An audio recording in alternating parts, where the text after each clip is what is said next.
Dan Blocker's final episode on Bonanza is hard to watch.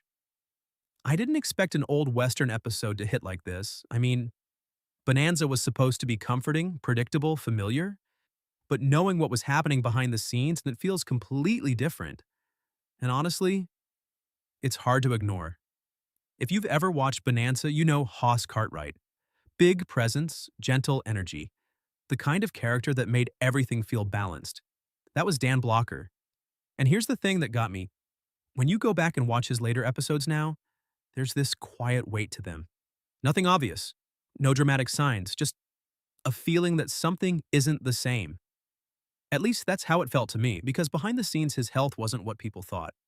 He wasn't the invincible figure audiences were used to seeing every week.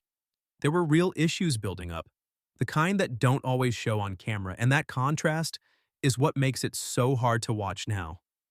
On screen, he's still Hoss, still strong, still warm, still reliable, but off screen, things were getting complicated. And I don't know why, but that disconnect sticks with you.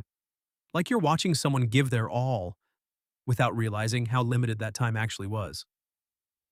Dan Blocker passed away in 1972, unexpectedly, after complications from surgery.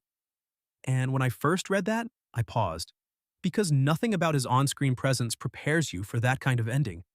There's no buildup, no warning for the audience. One moment, he's part of this world that feels stable and ongoing, and the next, he's gone. And what happened after that says a lot.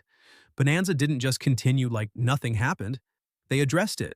His character, Hoss, was written out in a way that acknowledged the loss. And for a show like that, it was a big deal, because suddenly this fictional world had to deal with something very real. And I think that's why those final appearances feel different now. You're not just watching a character anymore, you're watching a moment in time right before everything changed. And yeah, that's uncomfortable because we're used to separating actors from their roles. But sometimes that line disappears. What also stayed with me is how much people around him respected him. Not just as an actor, but as a person.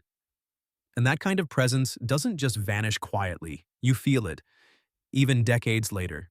I went back and watched one of his final episodes, and I couldn't watch it the same way. Every scene felt heavier. Not because of what was happening in the story, but because of what I knew outside of it. And maybe that's what makes it so hard. It's not dramatic. It's not exaggerated. It's just real. A reminder that even in something as structured as a TV show, life doesn't follow a script. And sometimes the hardest part isn't what you see on screen. It's what you know happened just after.